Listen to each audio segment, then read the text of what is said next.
Hi, I'm Chris Angeles. If you're watching the replay, I am on day, what day is it?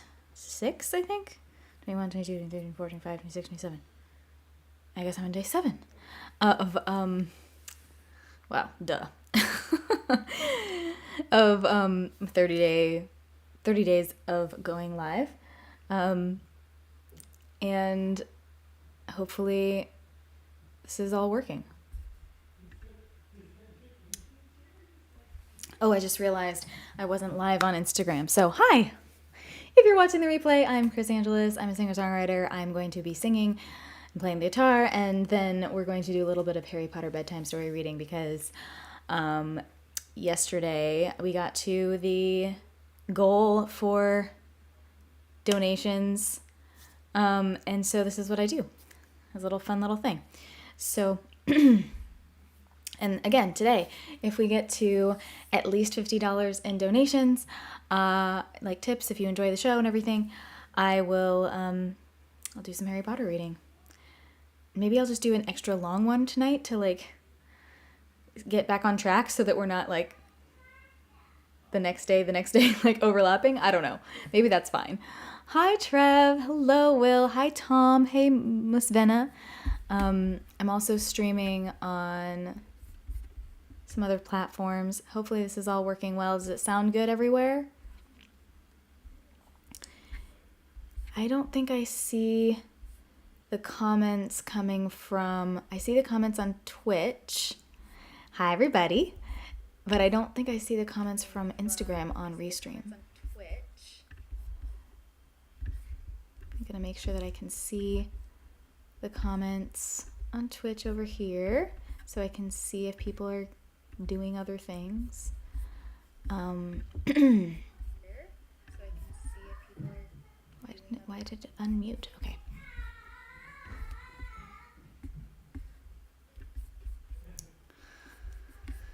I want to see the chat. Twitch, let me see the chat. I need to get like a whole, multi-screen setup to do this properly. Okay.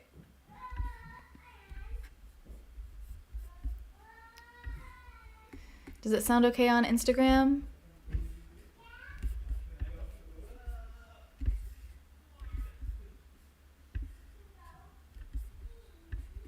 All right, I think I'm all set. I just can't see myself, but I can see all the comments. I could sort of see myself through Instagram now. Okay.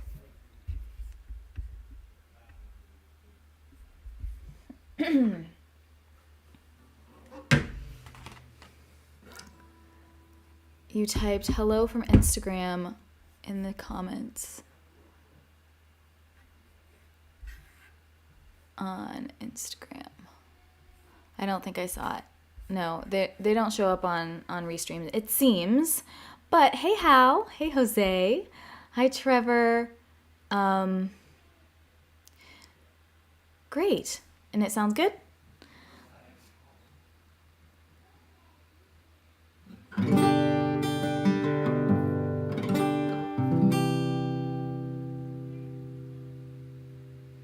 That's not beyond the realm of possibility. So many streams it could get confusing. Oh. Hello, David. Sorry. Hi. Sorry. I see you. So it looks like I can't see comments on Twitch on Instagram through Restream, but it's okay because I can see them on Instagram. So thanks all so much for watching. Please follow if you don't already. I don't know if this even gets shown to people that I don't know, but hopefully it does. Otherwise, not. Of course, there's still a point in connecting with you guys and performing with you guys. You're my wonderful people who know and love me, and I very much appreciate it. But I also hope that this can lead to new people finding me, I hope it does.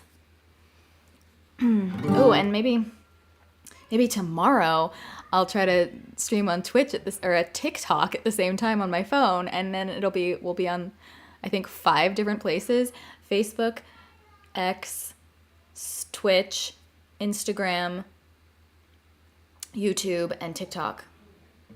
All right, let's get started. Let's just cut to the chase, shall we? Here we go.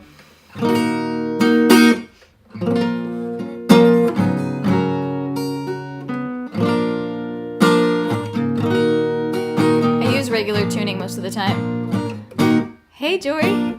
Let's just cut to the chase.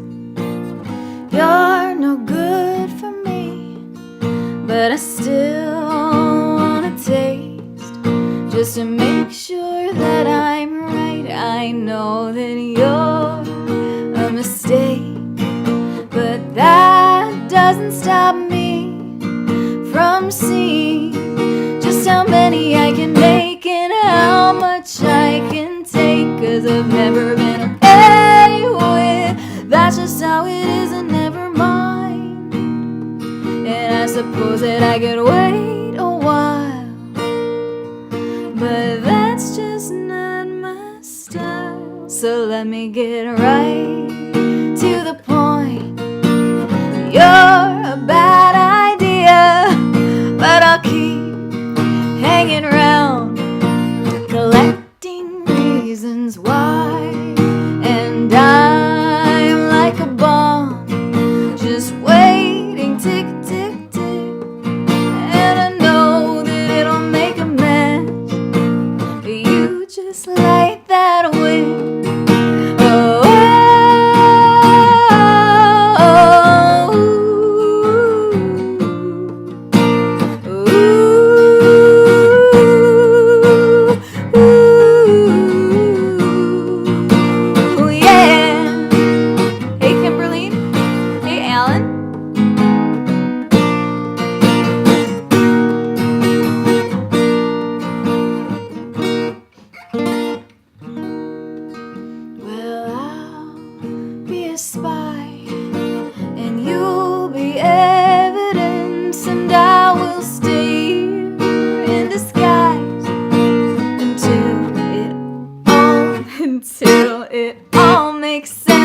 I've never been okay with that's just how it is and never mind. And I suppose that I could wait a while,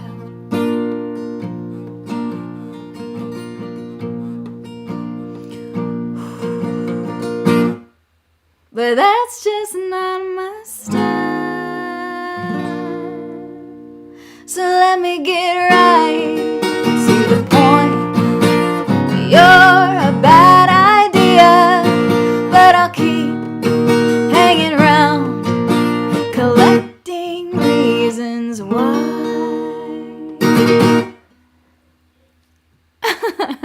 She's gonna tell us that we're a bad idea. You guys are funny. You guys are funny. I like you guys.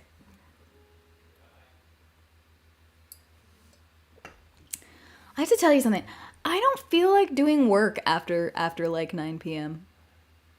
Like, I have dinner, I do this stream, and I hang out with you guys, and then I don't want to, like, get back on my computer and do all my work.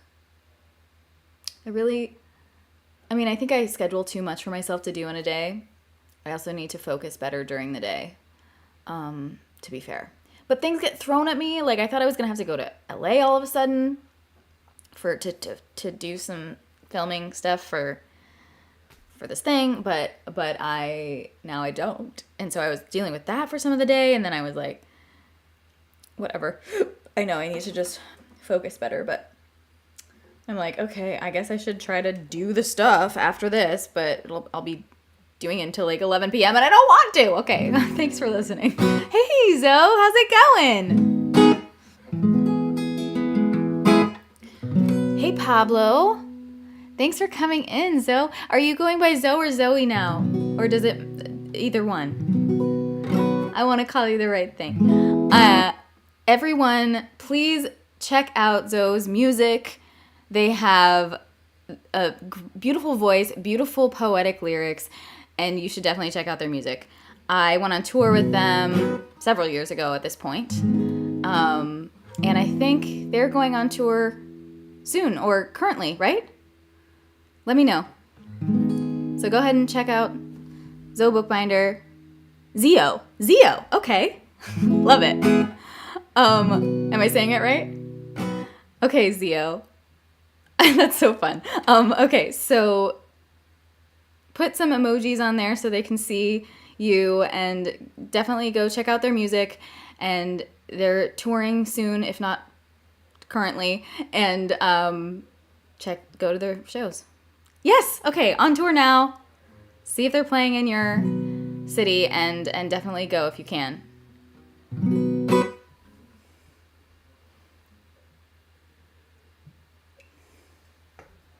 So many years ago. What is time? Why is it happening? so insane. Okay. I really enjoyed that. I'm really grateful that you let me come with you on tour. That was really fun. Okay. The song that I just played seemed very much kind of like a Vermilion Lies vibes song, which was the band that they were in before when I was on tour with them. Where am I? I am in Carmel. Where are you? Should I be coming to your show? I'm sorry if I've missed it. I need to keep track of it. I need to keep track and come see your show Lindsay! Oh my gosh! All these people that I know are coming into my stream. Hi, Lindsay! Lindsay also is an amazing musician.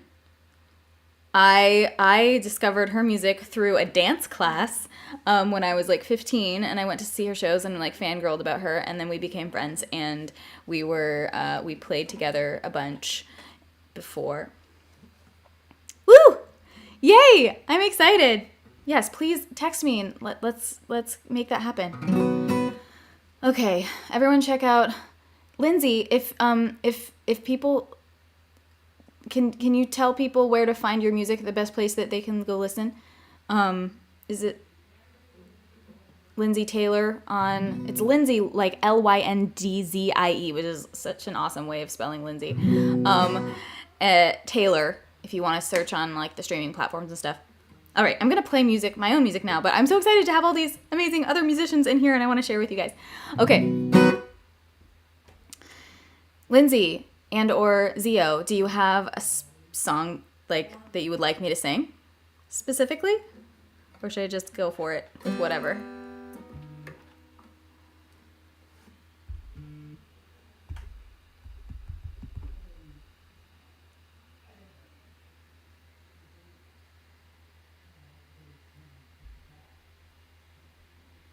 Okay, sorry.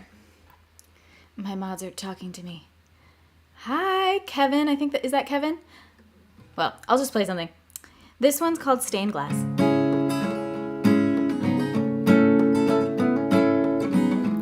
Oh, my favorite song to play currently. That's a good one. That's a good question. Let me think about it while I play this. This one's called Stained Glass.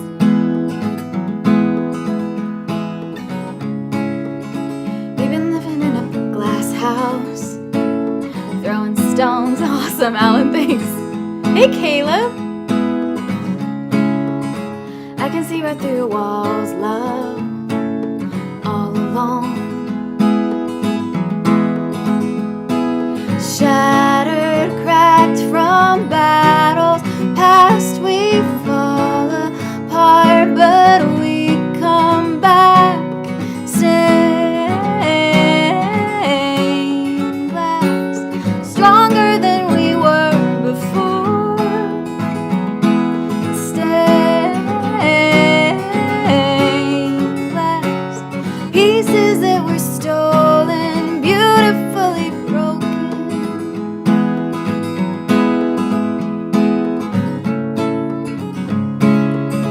There's nothing different about the sunrise, but the lights change. You guys, you are... What? Are you making fun of me? Yes, okay, that's fine. There's nothing different about the sunrise, but the lights change in my eyes. I've seen this picture 1,000 times, and now it's come to life.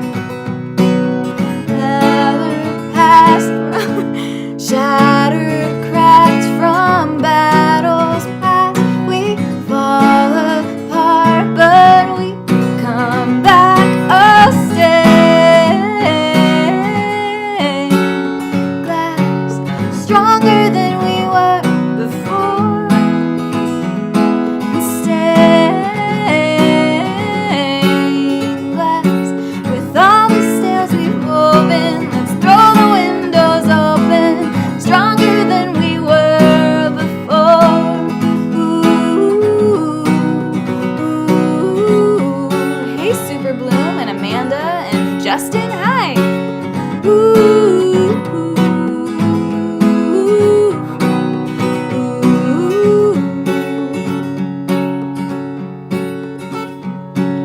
Shattered, cracked from battles past, we fall apart, but we come back.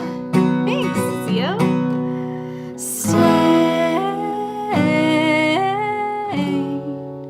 glass, stained glass, stained glass, stronger than we were before. Hey, Zach. Stained glass, impossible to be ignored. Stained glass, with all the tales we've frozen, with all the tales we've woven. Let's throw the windows open. We're stronger than we were before. Pick up the pieces, indeed. Ooh, ooh, we're stronger than we were before. Ooh, ooh, we're stronger than we were before. Yeah, when are you coming to this area, Zio? Thank you for saying that about the lyric. I wrote that song with Garrison Starr, who's also an incredible artist. So check them all out. I had a dream last night that I was playing a gig at this party, and it was crazy because like it was sort of like a listening room / party. Like I don't know, it was a dream, you know. And there were all these people sitting at these tables, and it was a completely full room, and everyone was like, and I started playing, and then everyone left, like mass exodus. And I don't think it was because of me. It was just like the way that they had formatted the event. It was like something else was happening right then, like food was served or something. And I was like, all right. So I'm like halfway through my first song and the room is just completely empty. And I was like, do I keep playing? I mean, I guess. And then I like stopped to go to the bathroom or something, have a little break usually. And I go to like see one of my good friends who was there, and I go to say hi. And he's talking to Meryl Streep. And I was just like, okay, Meryl Streep is here. That's awesome. And then there was so much fun stuff going on and I was talking to my friends and stuff, and I like kind of forgot to keep playing. And then I was like, oh my gosh, I'm going to get fired. But there's still no one else in the room that we're supposed to be playing. It was just a very strange dream. Anyway. Oh, sweet. Okay. Shoot. I don't think I'm going to be here. I'm not going to be here. I have a big like private show in Florida on July 12th. Dang it. That sucks. Okay. I'm sure we will cross paths again soon.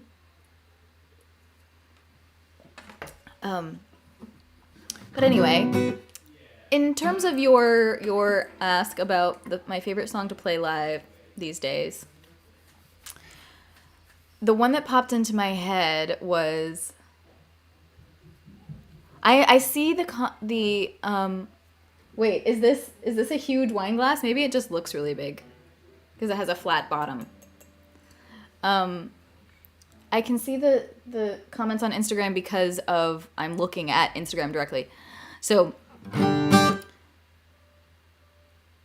yeah. The one that popped into my head is this one called I'd Give Anything. When I was younger, didn't know what life was, said my only purpose was to be your love. I said it like a bad thing, 'cause I wanted more, and I'd give anything to be that poor. And when you would hold me, never felt alone. I wanted to be higher, little did I know. View from up here now gives me vertigo, and I give anything to be that low. Bye. Time just keeps on rolling by like thunder. Slow it down, well that's a clever trick. I'm just trying to break the spell I'm under. Bye. Hoping maybe this time it'll stick. Started a fire and I let it burn. I was trying to get somewhere, waiting for my turn. Wanted to get through it, now it's turned to ash. And I'd give anything to get that back. And time just keeps on rolling by like thunder.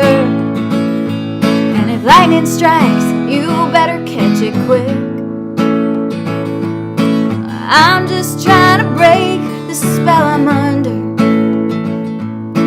hoping maybe this time it'll stick.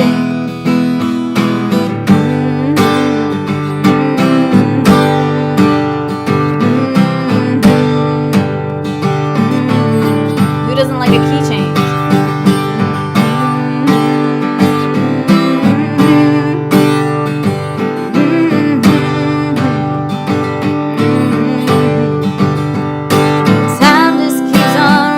By like thunder, and if you slow it down, you better catch it quick.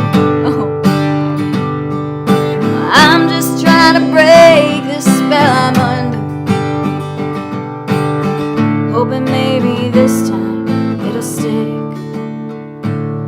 When I was younger, didn't know what life was, said my only purpose was to be your love. Said it like a bad thing, 'cause I wanted more, and I'd give anything to be that poor.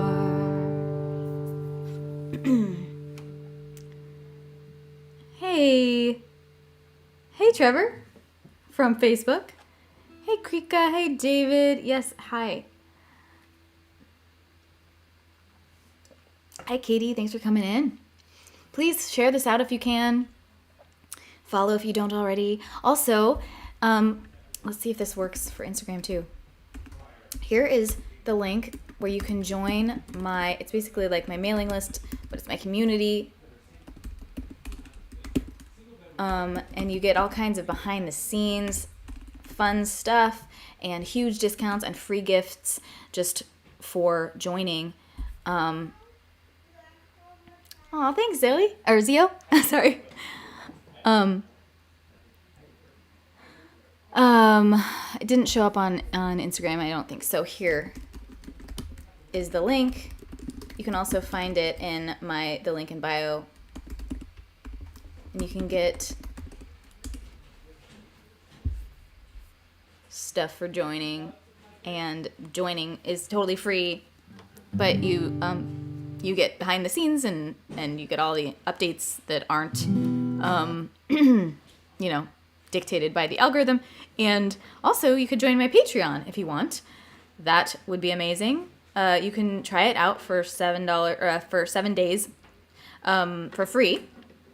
And then it's as little as $10 a month to get all kinds of behind the scenes stuff. Like even the lowest tiers get to hear songs that I'm currently working on. I've posted work tapes on there, writing sessions, demos, and the full studio recordings well before they come out. Like I'm putting out a new album next year, and I'm gonna be my Patreon subscribers are gonna be hearing those songs like very soon, within the next couple of months. So and they're already getting to hear the demos. So songs that I'm not even playing here. Your support there is huge.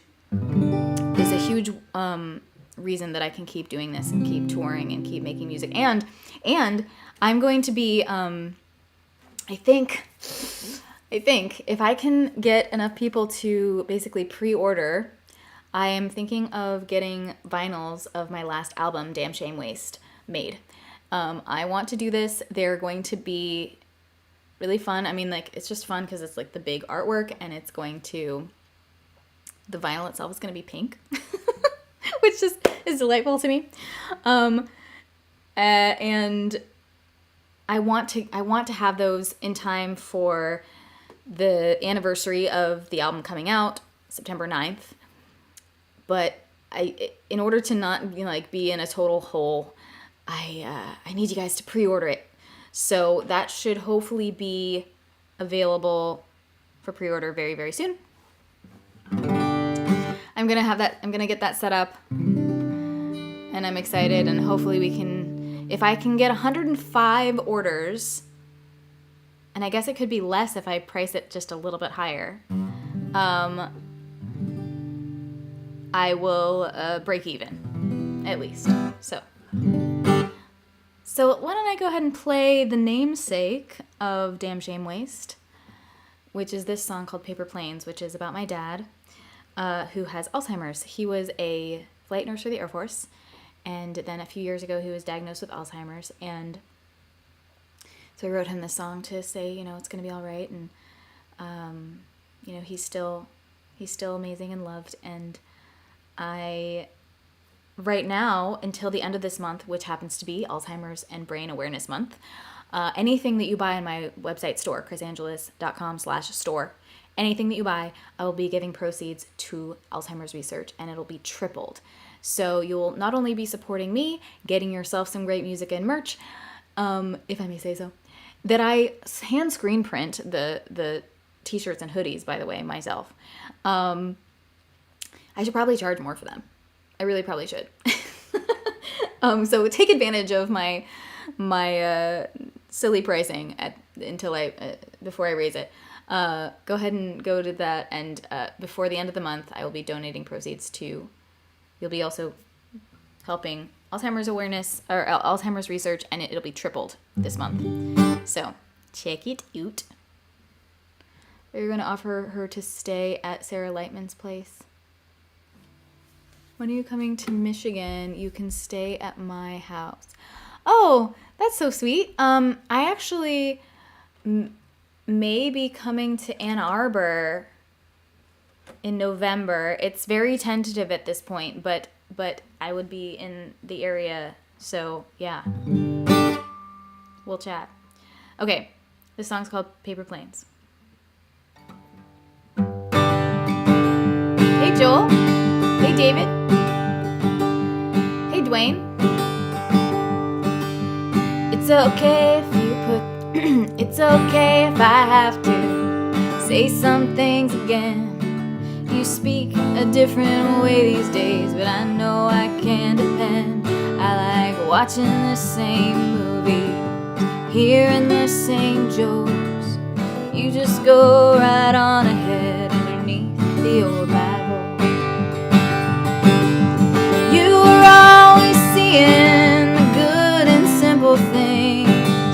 You used to soar across the sky on $1 million wings. Somewhere along the way you looked and you couldn't read the map. Corners started curling in, don't you worry about that. It's okay if you put things in a different place, and it's okay if you forget my name and remember my face. You know that you love me, and I want you to stay. Worrying about anything else is just a damn shame waste. Hey Lars, hey Tico. You were always seeing the good and simple things. Used to soar across the sky on $1 million wings. Somewhere along the way you looked and you couldn't read the map. Corners started curling in, don't you worry about that. Walk along the paths, you know, the folds in Mother Earth.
Adam. I'm glad you're feeling good today.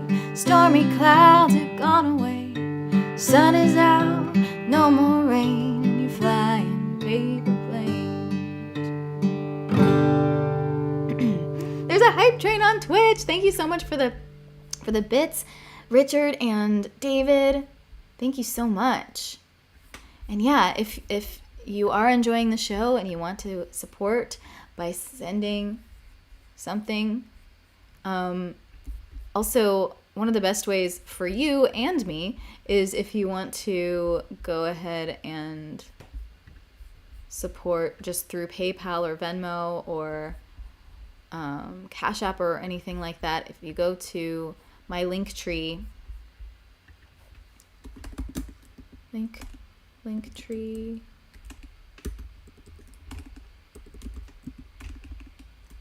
How do you do it? I need to memorize this. Linktree. Yeah, there. I thought that's what it was. Okay. / Chris Angeles. It has all of my places where you can donate directly, and then you don't have to pay, Apple and the platform like half of it or more.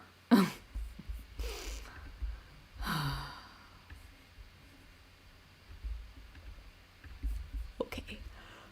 Yeah, Sarah Lightman had a show in Grand Rapids at the museum, and she stayed at my house. She came like 3 days earlier because of a snowstorm.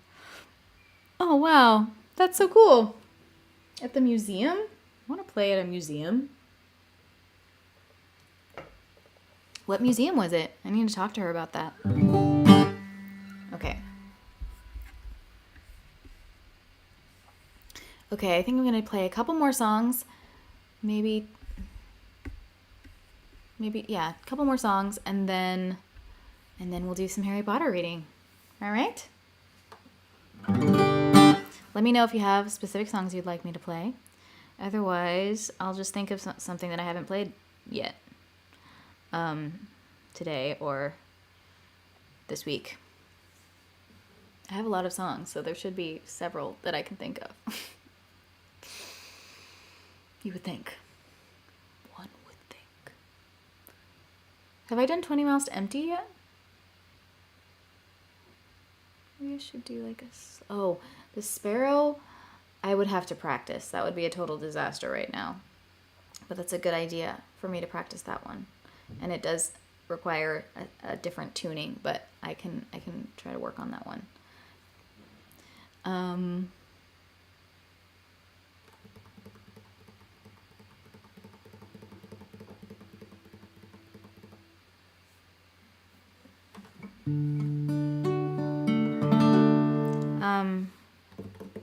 I was gonna play Ghost in This House. It's not one of mine, but a lot of snarling dogs in the background.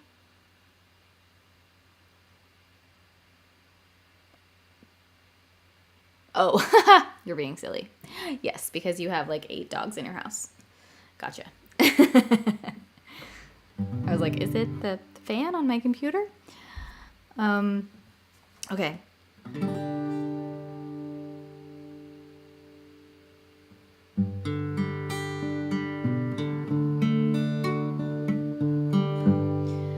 I don't pick up the man.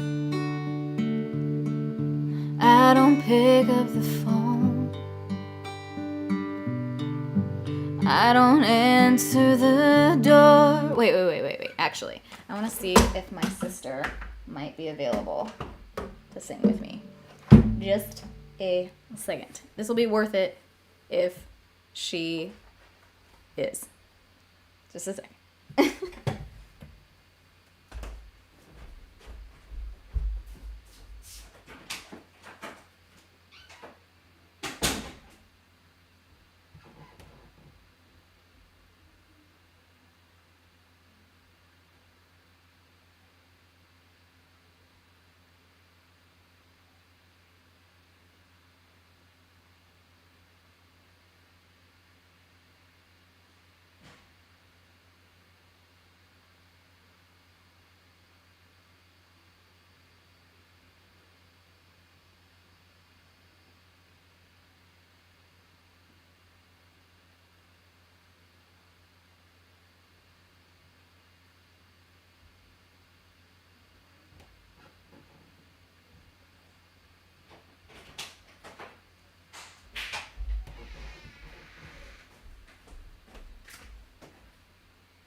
Alex? I'm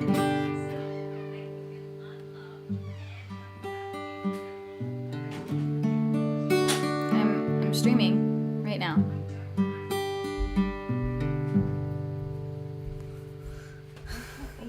You can't. Come over here. It's like a plant here.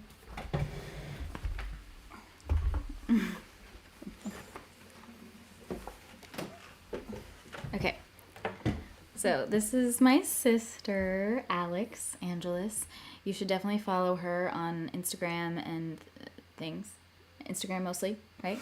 She just posted some really fancy pictures, so check it out. AlixAngelis.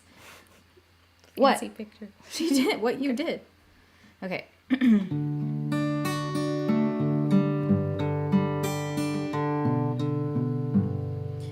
I don't pick up the mail. I don't pick up the phone. I don't answer the door. Just as soon be alone. I don't keep this place up. I just keep the lights down. I don't live in these rooms. I just rattle around. I'm just a ghost in this house. I'm just a shadow upon these walls. As quietly as a mouse, I haunt these halls. I'm just a whisper of smoke.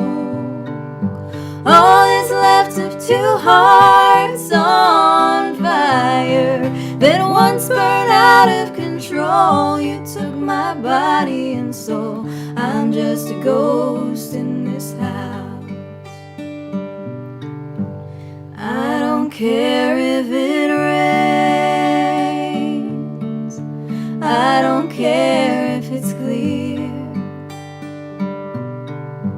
I don't mind staying in. There's another ghost here. He sits down in your chair and he shines with your light. Lays down his head on your pillow at night. I'm just a ghost in this house. I'm just a shadow upon these walls, living proof of the damage heartbreak does. I'm just a whisper of smoke. All that's left of two hearts on fire that once burned out of control. You took my body and soul. I'm just a ghost in this house that once burned out of control. You took my body and soul. I'm just a ghost in this house.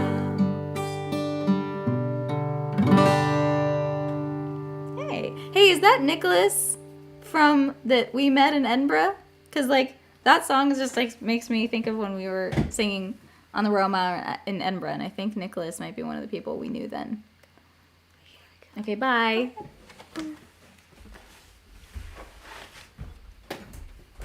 Identical twins. What do you call twin octopuses? Identical twins. I love it. Thank you, Christian. All right.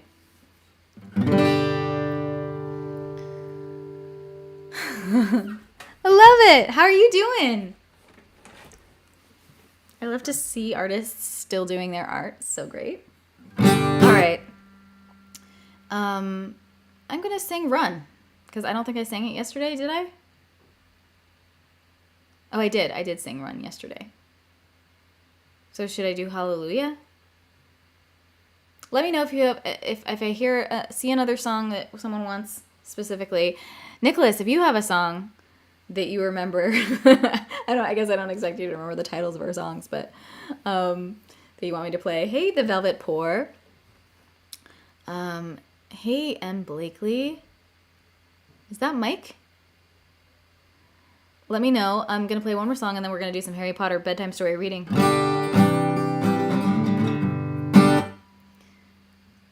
Oh, yay. Thank you, Trev. Can you send it to me? Doing good. Just back in California after fun times in Europe. Glad to see you, too. Oh, nice. Where in California are you? I'm in California, too. That's another song I haven't played in a minute on these streams. What's another song I haven't played in a minute?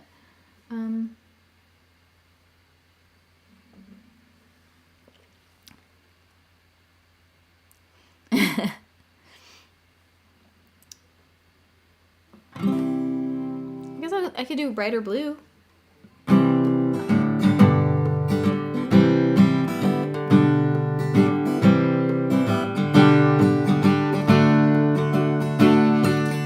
You know that feeling, reaching in the dark.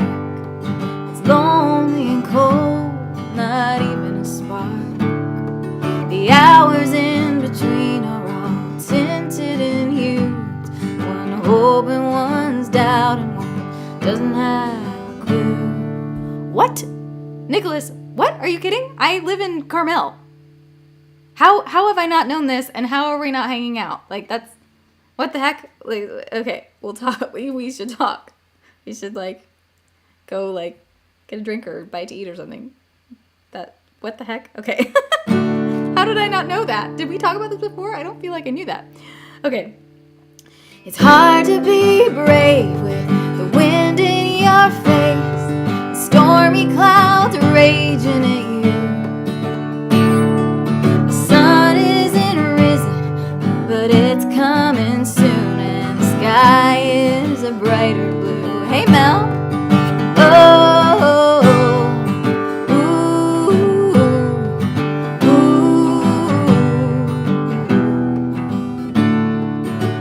Someone in the mirror don't recognize, is screaming to get out from the inside. The answer is our seeds, they were thrown at our feet, but they grow more questions, yeah, they're growing like weeds. It's hard to have faith when there's nothing to hold. Stories you're told don't come true. Still underground, but the light's seeping through, and walls turn a brighter blue. Oh, oh.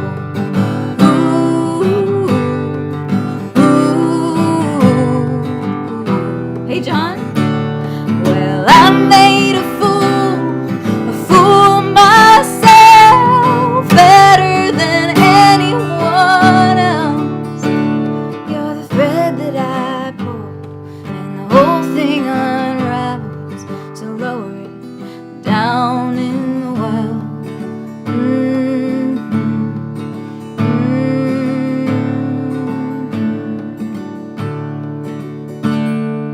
And I'll climb out.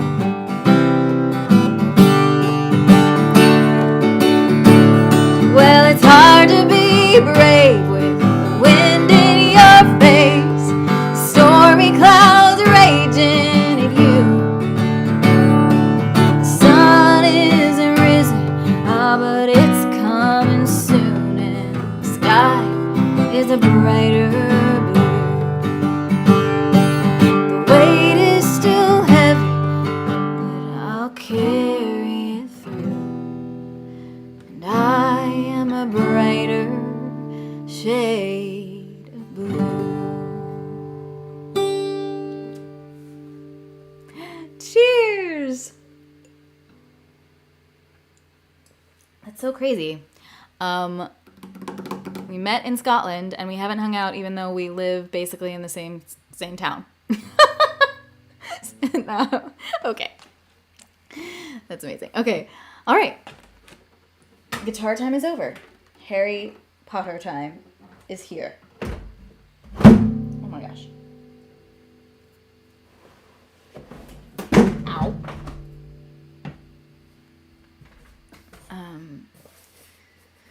So this is what happens. I sing, and I'm very, very grateful for my wonderful, amazing supporters who give tips and gifts and stuff like that. And if we get to over the goal for that day in donations and stuff, then or whatever the goal may be, I do some Harry Potter reading. And we got to that goal yesterday. If we get to the goal today, which I'll set at $50, then I'll do another one tomorrow. And yeah, he's in Monterey apparently. And the best case, I mean, you can do bits, which is amazing. Thank you so much for that. And however you want to support is amazing. But I was reading some stuff, and you guys were telling me that the percentages that the platforms take are really large.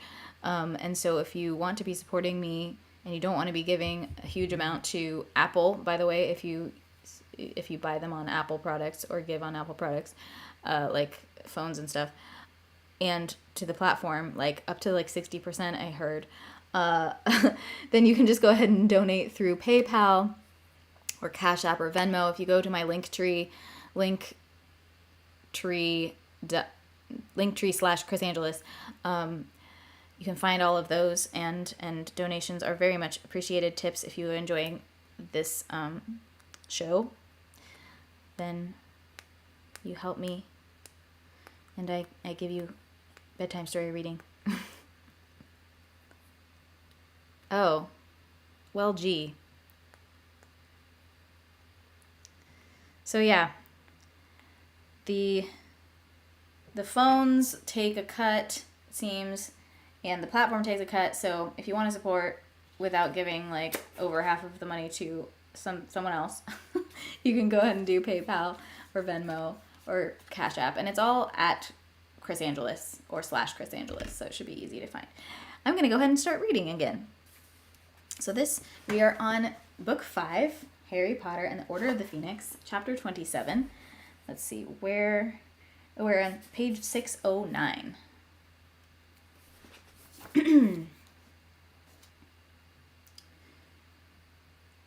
Harry glanced left and right. The others were all moving so fast that he caught only glimpses of flying heels at either end of the corridor before they vanished.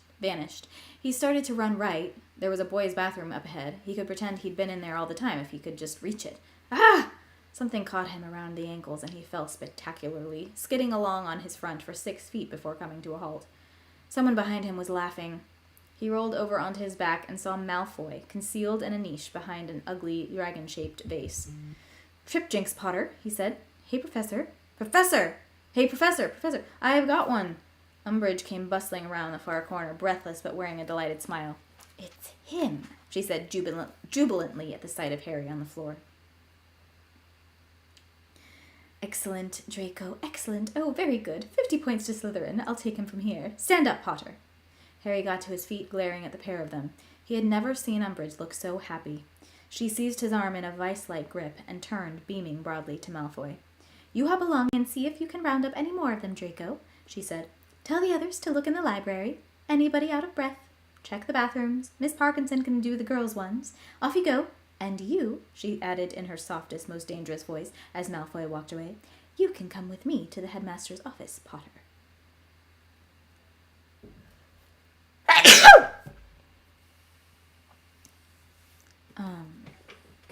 They were at the stone gargoyle within minutes. Harry wondered how many of the others had been caught. He thought of Ron, Mrs. Weasley would kill him, and of how Hermione would feel if she was expelled before she could take her OWLs. And it had been Seamus's very first meeting, and Neville had been getting so good. Thank you.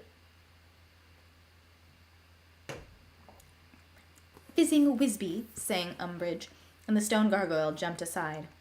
The wall split open. The wall behind split open, and they ascended the moving stone staircase. They reached the polished door with the griffin knocker, but Umbridge did not bother to knock. She strode straight inside, still holding tight to Harry. The office was full of people. Dumbledore was sitting behind his desk, his expression serene, the tips of his long fingers together. Professor McGonagall stood rigidly beside him, her face extremely tense. Cornelius Fudge, Minister of Magic, was rocking backward and forward on his toes beside the fire, apparently immensely pleased with the situation. Kingsley Shacklebolt and a tough-looking wizard Harry did not recognize with very short, wiry hair were positioned on either side of the door like guards, and the freckled, bespectacled form of Percy Weasley hovered excitedly beside the wall, a quill and a heavy scroll of parchment in his hands, apparently poised to take notes. Hi, Emilio. Hey, Stefan. Impossible Dream Album joined my stream. Hi. Oh, that's funny. You missed me singing. I'm reading Harry Potter right now because that's part of what we do at the end of for bedtime stories. But I do sing, as you know, because I sang on the album. But thanks for being here. Is that Aaron? Is that Aaron watching, or is it someone else? Is it John?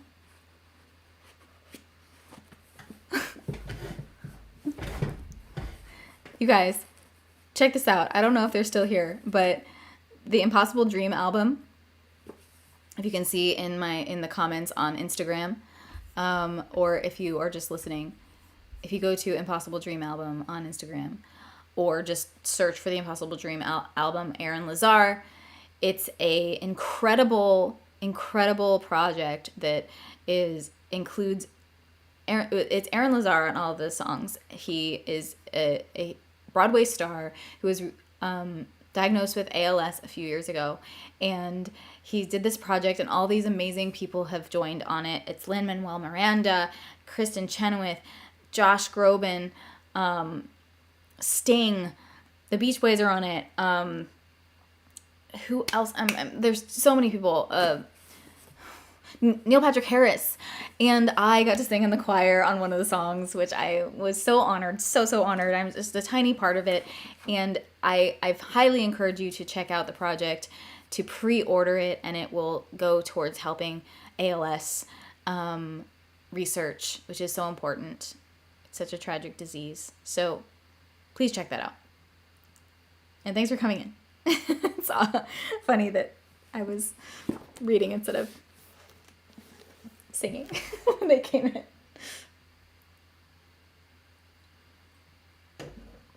Jordan, your favorite Curious George book? Okay.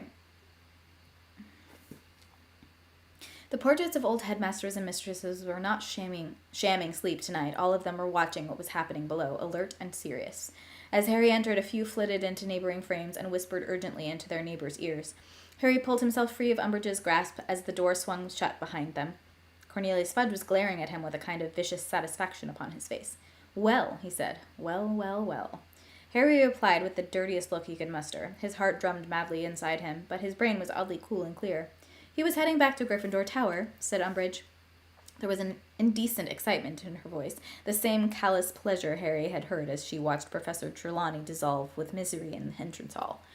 The Malfoy boy cornered him." Did he? Said Fudge appreciatively. "I must remember to tell Lucius. Well, Potter, I expect you know why you are here." Harry fully intended to respond with a defiant yes. His mouth had opened, and the word was half-formed when he caught sight of Dumbledore's face. Dumbledore was not looking directly at Harry. His eyes were fixed upon a joint just over his shoulder, but as Harry stared at him, he shook his head a fraction of an inch to each side. Harry changed direction mid-word. No. "I beg your pardon," said Fudge. "No," said Harry firmly. "You don't know why you are here?" "No, I don't," said Harry. Fudge looked incredulously from Harry to Professor Umbridge. Harry took advantage of his momentary inattention to steal another quick look at Dumbledore, who gave the carpet the tiniest of nods and the shadow of a wink. 11. "So you have no idea," said Fudge in a voice positively sagging with sarcasm, "why Professor Umbridge has brought you to this office? You are not aware that you have broken any school rules." "School rules?" said Harry. "No." "Or ministry decrees," amended Fudge angrily. "Not that I'm aware of," said Harry blandly. His heart was still hammering very fast. It was almost worth telling all these lies to watch Fudge's blood pressure rising, but he could not see how on earth he would get away with them. If somebody had tipped off Umbridge about the DA, then he, the leader, might as well be packing his trunk right now. "So it's news to you, is it," said Fudge, his voice now thick with anger, "that an illegal student organization has been discovered within this school?" "Yes, it is," said Harry, hoisting an unconvincing look of innocent surprise onto his face. I think, Minister," said Umbridge silkily from behind him, "we might make better progress if I fetch our informant." Yes, do," said Fudge, nodding, and he glanced maliciously at Dumbledore as Umbridge left the room. "There's nothing like a good witness, is there, Dumbledore?" "Nothing at all, Cornelius," said Dumbledore gravely, inclining his head. There was a wait of several minutes in which nobody looked at each other. Then Harry heard the door open behind him. Umbridge moved past him into the room, gripping by the shoulder Cho's curly-haired friend Marietta, who was hiding her face in her hands. "Don't be scared, dear. Don't be frightened," said Professor Umbridge softly, patting her on the back. "It's quite all right now. You have done the right thing. The minister is very pleased with you. He'll be telling your mother what a good girl you've been. Marietta's mother, Minister," she added, looking up at Fudge, "is Madame Edgecombe of the Department of Magical Transportation, Flu Network of Office. She's been helping us police the Hogwarts fires, you know." "Oh, jolly good," said Fudge heartily. "Like mother, like daughter, eh? Well, come now, dear, look up, don't be shy, let's hear what you've got to say. Galloping gargoyles!" As Marietta raised her head, Fudge leapt backward in shock, nearly landing himself in the fire. He cursed and stamped on the hem of his cloak, which had started to smoke, and Marietta gave a wail and pulled the neck of her robes right up to her eyes, but not before the whole room had seen that her face was horribly disfigured by a series of close-set, purple pustules that had spread across her nose and cheeks to form the word sneak. "Never mind the spots now, dear," said Umbridge impatiently. "Just take your robes away from your mouth and tell the minister." But Marietta gave another muffled wail and shook her head frantically. "Oh, very well. Sorry. "Oh, very well, you silly girl. I'll tell him," snapped Umbridge. She hitched her sickly smile back onto her face. "Well, Minister, Miss Edgecombe came to my office shortly after dinner this evening and told me she had something she wanted to tell me. She said that if I proceeded to a secret room on the 7th floor, sometimes known as the Room of Requirement, I would find out something to my advantage. I questioned her a little further, and she admitted that there was to be some kind of meeting there.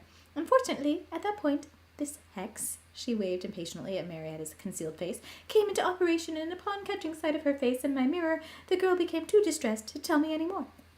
"Well now," said Fudge, fixing Marietta with what he evidently imagined was a kind and fatherly look. "It is very brave of you, my dear, coming to tell Professor Umbridge. You did exactly the right thing. Now, will you tell me what happened at this meeting? What was its purpose? Who was there?"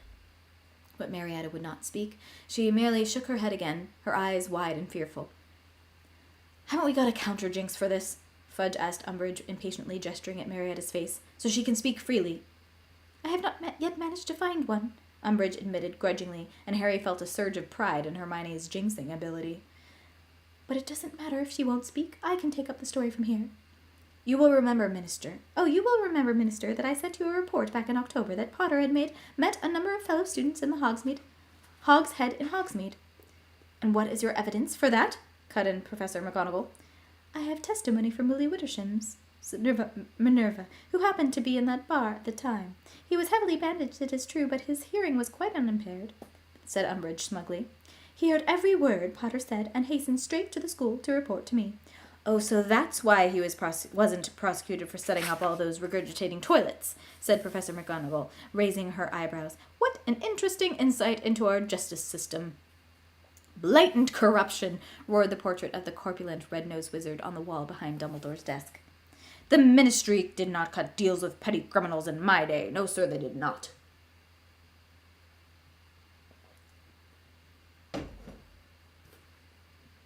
"Thank you, Fortescue, that will do," said Dumbledore softly.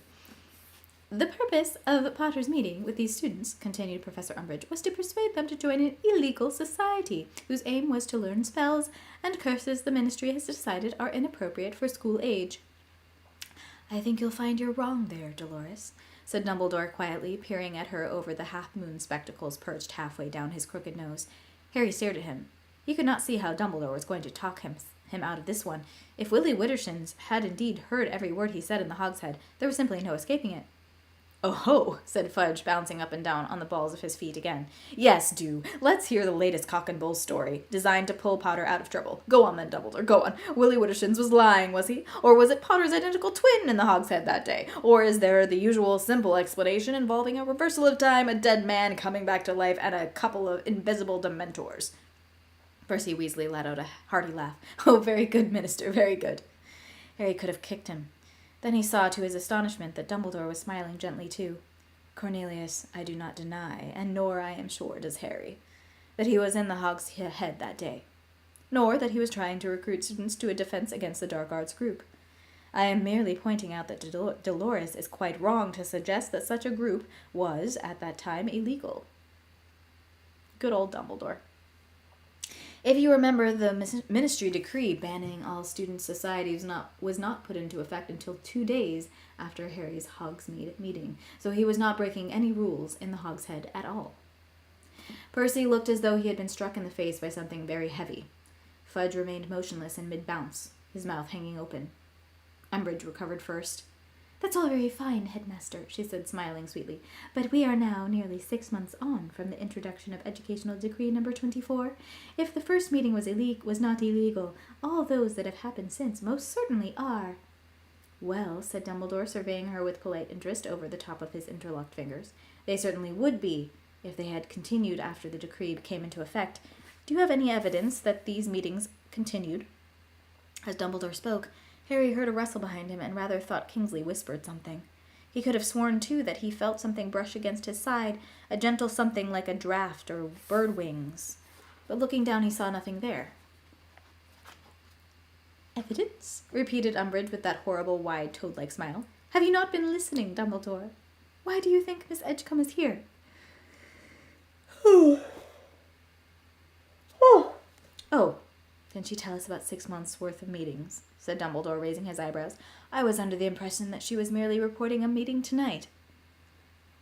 "Miss Edgecombe," said Umbridge at once, "tell us how long these meetings have been going on, dear. You can simply nod or shake your head. I'm sure that no, that won't make the spots worse. Have they been happening regularly over the last 6 months? Harry felt a horrible plummeting in his stomach. This was it. They had hit a dead end of solid evidence that not even Dumbledore would be able to shift aside.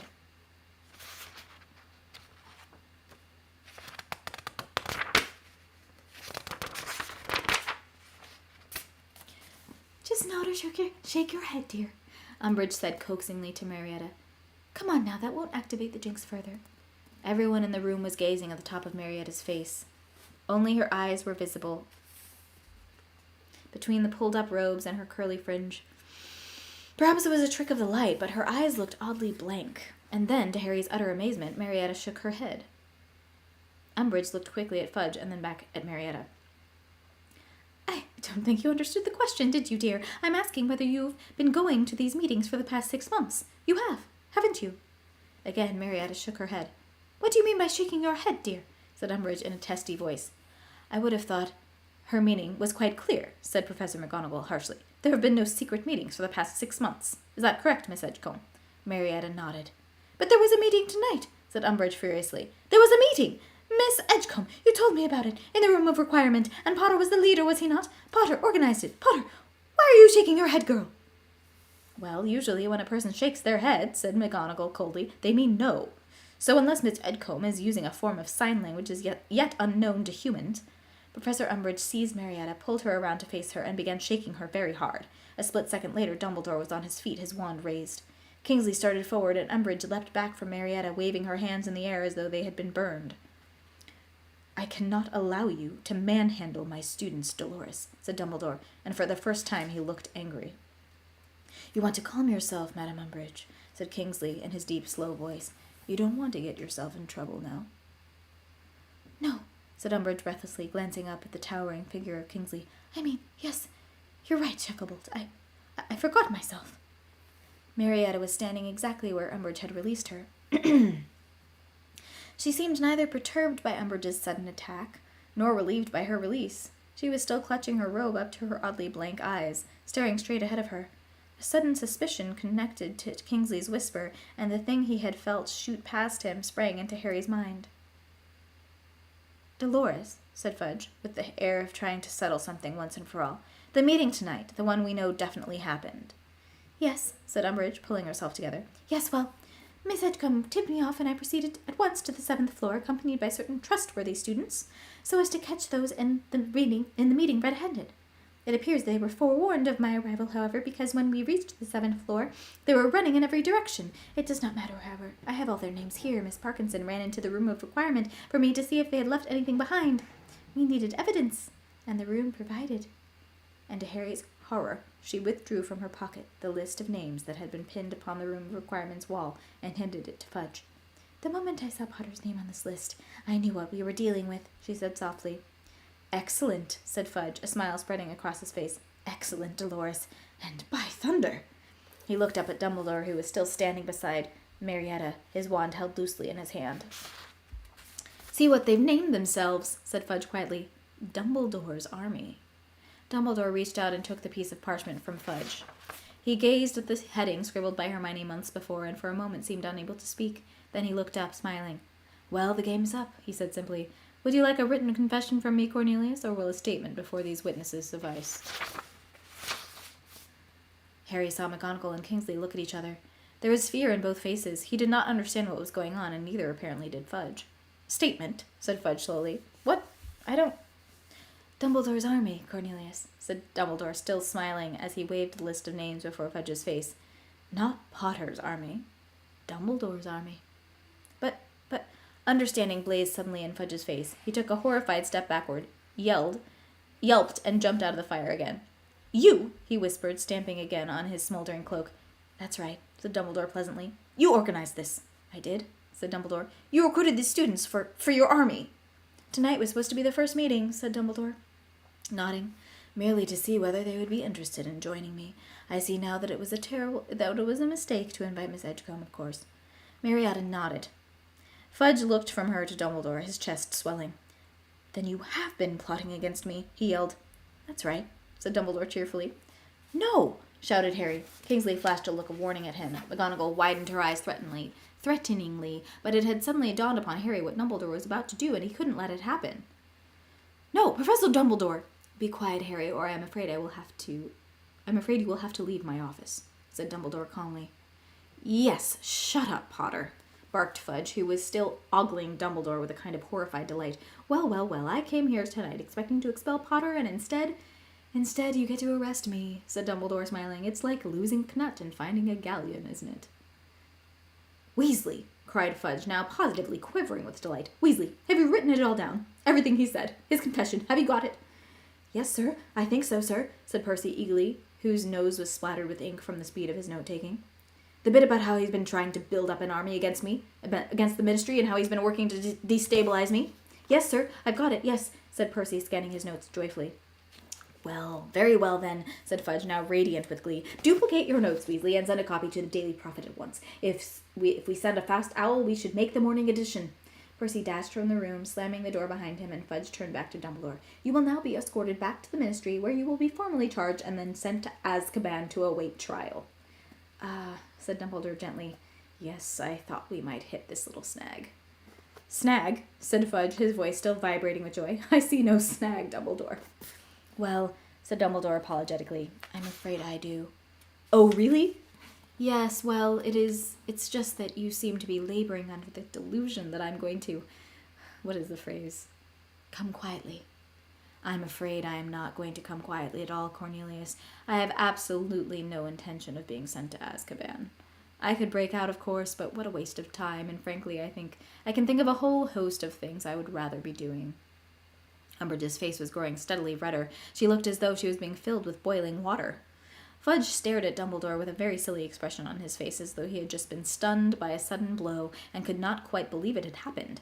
He made a small choking noise and then looked around at Kingsley and the man with short gray hair, who alone of everyone in the room had remained entirely silent so far. The latter gave Fudge a reassuring nod and moved forward a little, away from the wall. Harry saw his hand drift almost casually toward his pocket. Don't be silly, Dawlish, said Dumbledore kindly. I'm sure you are an excellent Auror. I seem to remember that you achieved outstanding in all of your NEWTs, but if you attempt to, bring me in by force, I will have to hurt you. The man called Dawlish blinked, looking rather foolish. He looked toward Fudge again, but this time seemed to be hoping for a clue as to what to do next. So, sneered Fudge, recovering himself, you intend to take on Dawlish, Shacklebolt, Dolores, and myself single-handed, do you, Dumbledore? Merlin's beard, no, said Dumbledore, smiling. Not unless you are foolish enough to force me to. He will not be single-handed, said Professor McGonagall loudly, plunging her hand inside her robes. Oh, yes, he will, Minerva, said Dumbledore sharply. Hogwarts needs you. Enough of this rubbish, said Fudge, pulling out his own wand. Dawlish, Shacklebolt, take him. A streak of silver light flashed around the room. There was a bang like a gunshot, and the floor trembled. A hand grabbed the scruff of Harry's neck and forced him down on the floor as a second silver flash went off. Several of the portraits yelled, Fawkes screeched, and a cloud of dust filled the air. Coughing in the dust, Harry saw a dark figure fall to the ground with a crash in front of him. There was a shriek and a thud, and somebody cried, No! Then the sound of breaking glass, frantically scuffling footsteps, a groan, and silence. Harry struggled around to see who was half strangling him, and saw Professor McGonagall crouched beside him. She had forced both him and Marietta out of harm's way. Dust was still floating gently down through the air onto them. Panting slightly, Harry saw a very tall figure moving toward them. Are you all right? Said Dumbledore. Yes, said Professor McGonagall, getting up and dragging Harry and Marietta with her. The dust was clearing. The wreckage of the office loomed into view. Dumbledore's desk had been overturned. All of the spindly tables had been knocked to the floor, their silver instruments in pieces. Fudge, Umbridge, Kingsley, and Dawlish lay motionless on the floor. Fawkes the Phoenix soared in wide circles above them, singing softly. Unfortunately, I had to hex Kingsley too, or it would have looked very suspicious, said Dumbledore in a low voice. He was remarkably quick on the uptake, modifying Miss Edgecombe's memory like that, while everyone was looking the other way. Thank him for me, will you? Won't you, Minerva? Now, they will all awake very soon, and it will be best if they do not know that we had time to communicate. You must act as though no time has passed, as though they were merely knocked to the ground. They will not remember. Where will you go, Dumbledore? Whispered Professor McGonagall. Grimmauld Place? Oh, no, said Dumbledore with a grim smile. I'm not leaving to go into hiding. Fudge will soon wish he'd never dislodged me from Hogwarts, I promise you. Professor Dumbledore, Harry began. He did not know what to say first, how sorry he was that he had started the DA in the first place and caused all this trouble, or how terrible he felt that Dumbledore was leaving to save him from expulsion. But Dumbledore cut him off before he could say another word. Listen to me, Harry, he said urgently. You must study occlumency as hard as you can. Do you understand me? Do everything Professor Snape tells you and practice it, particularly every night before sleeping, so that you can close your mind to bad dreams. You will understand why soon enough, but you must promise me. The man called Dawlish was stirring. Dumbledore seized Harry's wrist. Remember, close your mind. But as Dumbledore's fingers closed over Harry's skin, a pain shot through the scar on his forehead, and he felt again that terrible snake-like longing to strike Dumbledore, to bite him, to hurt him. You will understand, whispered Dumbledore. Fawkes circled the office and swooped low over him. Dumbledore released Harry, raised his hand, and grasped the phoenix's long, golden tail. There was a flash of fire, and the pair of them had gone. Where is he? Yelled Fudge, pushing himself up from the ground. Where is he? I don't know, shouted Kingsley, also leaping to his feet. Well, he can't have disapparated, cried Umbridge. Oh, well, he can't have disapparated, cried Umbridge. You can't inside this school. The stairs, cried Dawlish, and he flung himself upon the door, wrenched open and disappeared, followed closely by Kingsley and Umbridge. Fudge hesitated, then got to his feet slowly, brushing dust from his front. There was a long and painful silence. Well, Minerva, said Fudge nastily, straightening his torn shirt sleeve, I'm afraid this is the end of your friend Dumbledore. You think so, do you? Said Professor McGonagall scornfully. Fudge seemed not to hear her. He was looking around at the wrecked office. A few of the portraits hissed at him. One or two even made rude hand gestures. You'd better get those two off to bed, said Fudge, looking back at Professor McGonagall with a dismissive nod toward Harry and Marietta. She said nothing, but marched Harry and Marietta to the door. As it swung closed behind them, Harry heard Phineas Nigellus's voice. You know, Minister, I disagree with Dumbledore on many counts, but you cannot deny he's got style.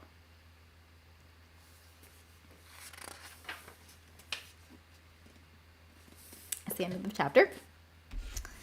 And I'll be back again tomorrow, singing, and I guess we've caught up because I don't think we reached the goal today.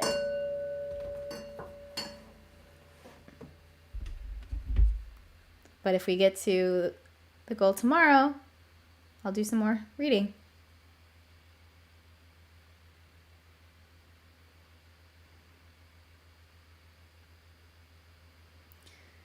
All right. Thank you all. I love that scene in the movie too. You gotta admit, Dumbledore's good style. Yes. All right.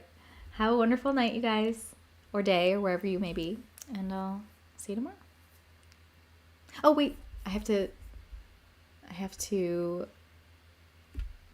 raid.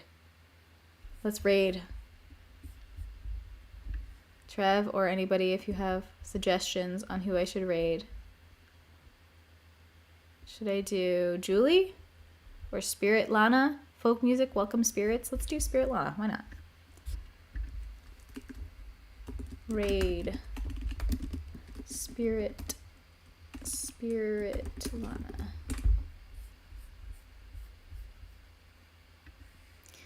And I'll try to remember to end the stream. Bye. Okay, we're ready in 2 seconds. We're gonna raid now.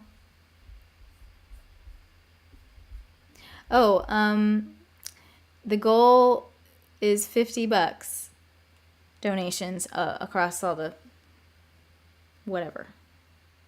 And I think you gave 10 in Twitch, and yeah. And Chris, thank you so much for the raid. Welcome in. How are you doing? Chris Angeles raid. Thank you so much. Welcome in. Welcome in Will, David, and Taylor, and all the friends from Chris. Thank you so much for the raid. How are you doing? How was your stream? You're meeting your Twitch friends. Amazing, Jamie. Will you be attending any music? I don't know if you go to a lot of music streams, but will you be trying to go to any music events? Or I'm not sure what the music community is like at TwitchCon, because I feel TwitchCon is like mostly for gamers and other things, but that's really cool. Chris